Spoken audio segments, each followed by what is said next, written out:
So the onus is on him for recruit, but he's not gonna do that. We see that. He's not going to do it because he has been prepped by Holness for the position.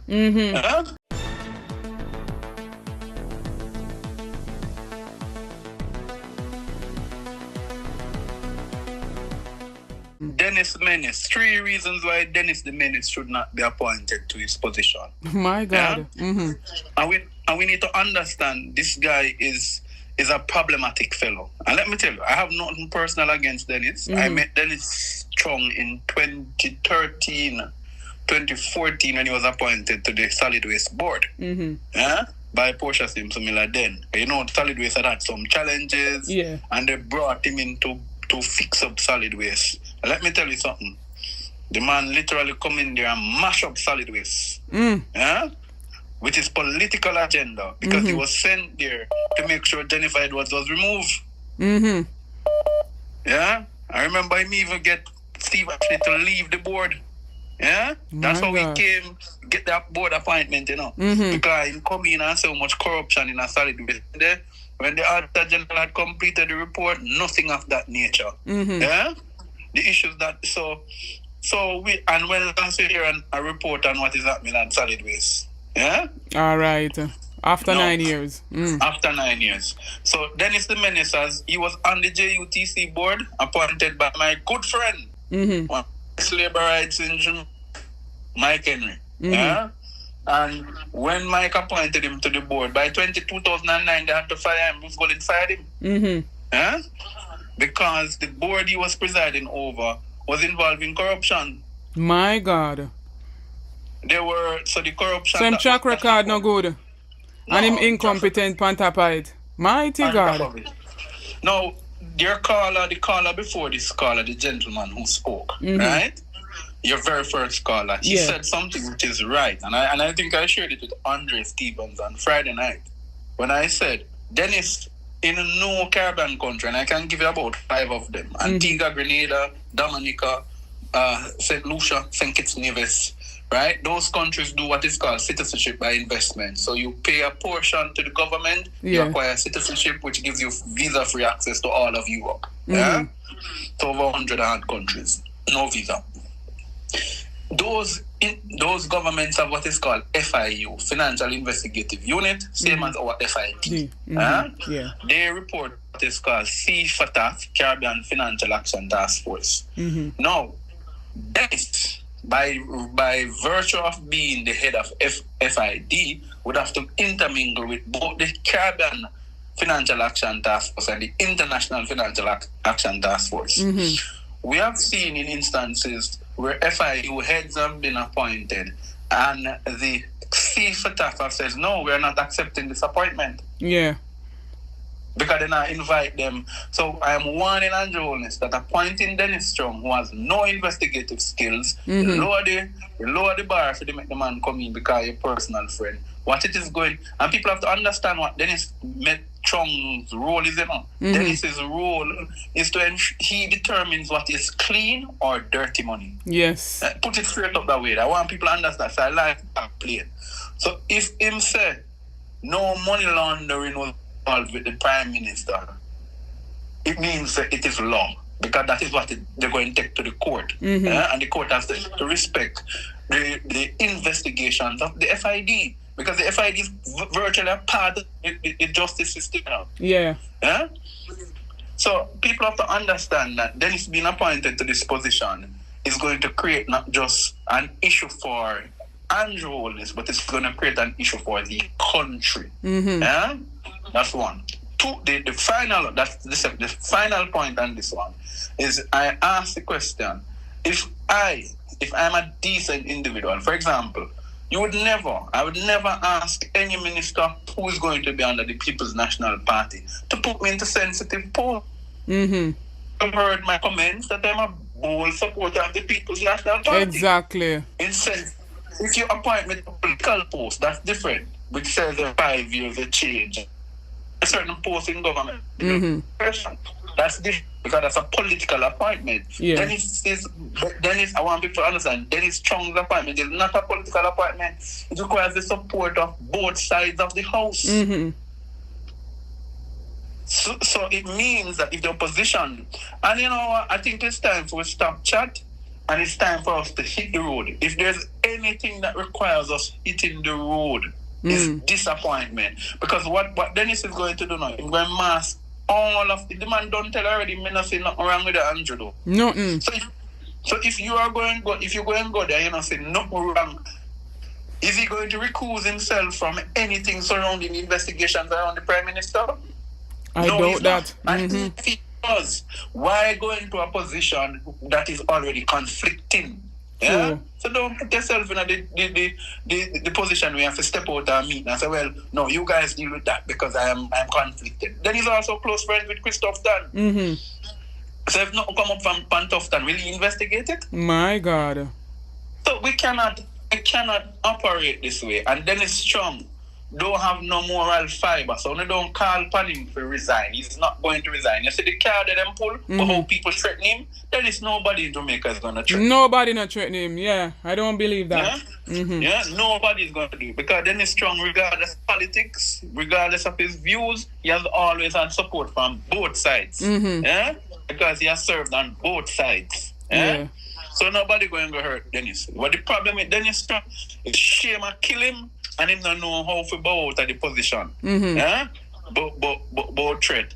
And by the way, the state should not give him any resources. Because he's not, even though the Prime Minister, the country is saying no to the appointment, and I'm ordinary well-thinking Jamaicans must go occupy the streets. I'm tired of the talking, you know.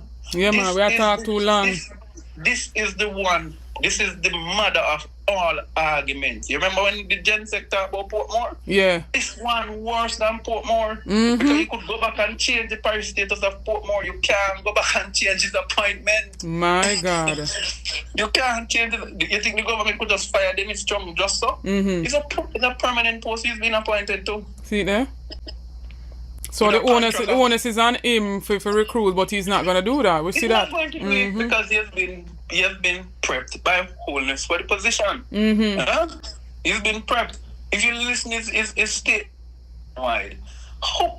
Anyway, sis, you know, as I said, argument done. You ever hear me out of words? That is one thing we want to say. Occupy the streets.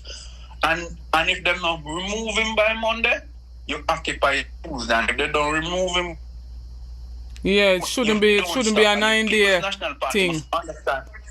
No, this is the sand you must now draw in the line. By the way, I am circulating that there will be a protest on Monday. Whether they want to hide it or not, because the JLP can't do nothing. They can't do us nothing. There are more of us than them. All right. There are more of us than them. Good day, Jamaica. This is Mark Golding, President of the People's National Party and Leader of the Opposition. We are calling on all Jamaicans to stand with us this Monday morning at 9 a.m. at National Heroes Circle in peaceful protest. Why? Because the appointment of Dennis Chung to lead the Financial Investigations Division, the FID, is not just a political issue. It concerns every single Jamaican who believes in good governance, in accountability for corruption, and in the rule of law. This appointment is a direct assault on those fundamental principles. When someone who has publicly spoken against the specific findings made by the Integrity Commission against the Prime Minister arising from their illicit enrichment investigation, the very findings that are now under investigation by the FID itself, is placed in charge of that very investigation, it sends the bleak message that impunity rules over wrongdoing in Jamaica, that accountability for corruption can easily be sidestepped, that our law enforcement institutions themselves can be made to undermine accountability. Furthermore, he is manifestly not qualified for the position, but essential requirements of that post were watered down to open the door for him to enter. This situation cannot be allowed to stand. We cannot allow blatant conflicts of interest to win the day. We cannot allow fundamental principles of good governance to be further eroded in our country. This moment demands that Jamaicans of all walks of life stand together. We must say loud and clear, no to corruption, no to the undermining of our critical institutions. It is about rescuing our country's integrity and restoring decency to our way of life. It's about declaring that we, the people, will not tolerate the brazen manipulation of our critical institutions. So join us. Stand up for Jamaica. Together, let's make our voices heard, and God bless our nation. Fellow Jamaicans, this is Peter Phillips. This appointment of Dennis Chung to head the Financial Investigations Division cannot be allowed to stand. It is not only misguided, but it's a threat to Jamaica's future and to our international reputation. All of us must now come together to pull Jamaica back from the brink. Dennis Chung may be a good person. He may be qualified for other things, but he is not qualified to do the job in the Financial Investigations Division. This requires, and has always required, people with experience in investigations and who know how to fight financial crimes, money laundering, and other financial crimes and frauds. Dennis Chung has no experience in that field. Moreover, this whole episode appears to be an effort to simply set the hand regarding the Prime Minister's charges that have been leveled by the Integrity Commission regarding illicit enrichment. Chung has already expressed his views in support of the Prime Minister. It makes him unsuitable for the serious task of investigating the Prime Minister's finances. So, if we are to preserve Jamaica's standing in the international community as a place where corruption is not accepted, if we are to preserve our reputation in the international community, if we are to protect the private sector and our banks who do business with the international community and with other banks, then we all need to stand up and say no to this appointment. All of us should come out and take a stand. It's not a PNP issue. It is an issue for Jamaica. Corruption is not just stealing money, but it appears at this point to be trying to steal the future for the entire Jamaican society and poison the trust of the world in Jamaica's capacity to govern itself. This must end, and today I urge all our people, teachers, entrepreneurs, farmers, youth, to join in protesting this terrible wrong that is being meted out to our country. Stand with us. Stand for what is right.